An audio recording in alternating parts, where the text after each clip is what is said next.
Di saat sebagian warga Jakarta sudah membersihkan rumah dari banjir, warga di Pluit, Jakarta Utara masih bergulat dengan banjir. Kita bergabung dengan reporter SCTV Rini Sutendi di Muara Karang. Rini, bagaimana situasi di Pluit saat ini? Ya, Saudara dan juga Retno, ini adalah termasuk Kelurahan Pluit, Jakarta Utara. Di daerah Pluit ini merupakan daerah atau salah satu daerah yang cukup parah terendam banjir di wilayah ibu kota, dan tepatnya saya ada di Jalan Pluit Indah Raya, Kelurahan Pluit, Jakarta Utara. Dan Saudara, tadi saya dan juga tim pada sore hari tadi sempat menyusuri dari Pluit Indah Raya ini menuju Pluit Timur, di mana ruas jalan di sini terendam banjir hingga ketinggian sekitar dari 30 atau 50 cm, dan ketinggian yang paling dalam adalah sekitar 150 cm, dan itu sebetulnya sudah berangsur surut karena sebelumnya mencapai 2 meter, tetapi karena di Jakarta sempat sekitar 2 hari hujan reda sehingga berangsur surut, tetapi tidak menutup kemungkinan akan kembali meninggi. Karena tadi juga pada hari ini, Saudara, pada pagi hari sempat turun hujan, lalu kemudian siang hari kembali terik, dan baru saja tadi kembali turun hujan. Karena itu pula saya memakai jas hujan, karena memang cuaca tidak bisa ditebak. Berdasarkan data dari BMKG pun,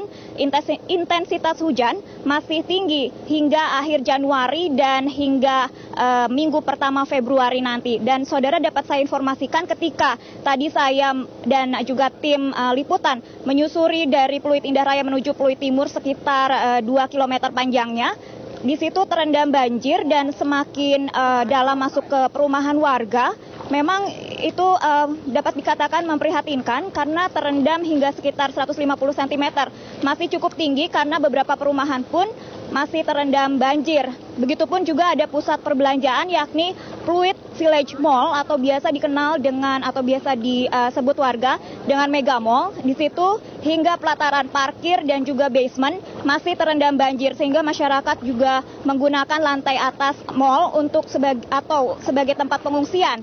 Lalu kemudian selain ada pusat perbelanjaan yang terendam, juga ada showroom mobil, di mana di dalamnya berisi mobil-mobil yang terendam hingga hampir seluruhnya terendam banjir, sehingga memang bisa dikatakan banjir ini memberikan dampak yang sangat merugikan baik secara material bagi masyarakat, juga banyak sekali masyarakat yang memang akibat atau dampak dari banjir ini juga mereka merasakan juga gatal-gatal dan juga penyakit kulit lainnya, Saudara, karena memang masih sangat kotor. Airnya ini pun masih belum dapat diperkirakan kapan akan surut. Dan Saudara, di sana pula lampu masih juga dipadamkan, sehingga masyarakat juga ketika malam hari tiba harus menggunakan penerangan yang seadanya. Lalu kemudian juga ketika mereka akan mengambil suplai makanan, karena banyak sebagian masyarakat, maksud kami banyak yang bertahan di perumahan masing-masing, apakah itu di lantai 2 ataupun di lantai 3, sehingga untuk mengambil suplai makanan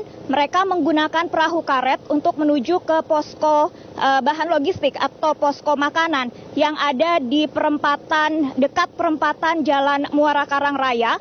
Dan disitulah mereka bisa mengambil bahan makanan ataupun logistik untuk kemudian dibawa kembali ke perumahan mereka masing-masing, karena mereka tidak mau meninggalkan rumahnya, mengingat mereka mengamankan barang-barang pribadi dan juga berbagai alasan lainnya. Dan Saudara, selain ada posko logistik, kami juga memantau ada juga posko kesehatan, yakni yang didirikan oleh swasta dan juga Kostrat TNI, Saudara. Di sana sudah sekitar 4 hari berdiri dan merawat sekitar 4.000 korban banjir, termasuk anak-anak dan bayi. Mereka juga menyediakan makanan, minuman, dan juga selimut. Dan Saudara, rencananya nanti Jokowi juga akan mendatangi PLTGU atau pembangkit listrik tenaga gas dan uap Muara Karang di Jakarta Utara ini, karena memang sempat 3 hari PLTGU juga tidak bisa beroperasi, yakni dari hari Jumat hingga Minggu. Tetapi pada hari Senin kemarin dan juga hari ini sudah mulai kembali bisa beroperasi dengan kapasitas sekitar 700 megawatt dari kapasitas maksimalnya yang mencapai 1.500 atau 1.600 megawatt. Dan Saudara, ini sangat penting karena memang PLTGU ini merupakan salah satu pembangkit utama yang memasok kebutuhan listrik bagi masyarakat Jakarta, sehingga sempat dipadamkan listriknya ketika tidak beroperasi, dan saat ini tentunya bisa kembali beroperasi. Dan Jokowi juga rencananya akan mendatangi PLTGU ini, saudara, untuk mengecek pompa-pompa atau mesin-mesin yang ada di sini. Tetapi belum dapat diperkirakan kapan kedatangannya.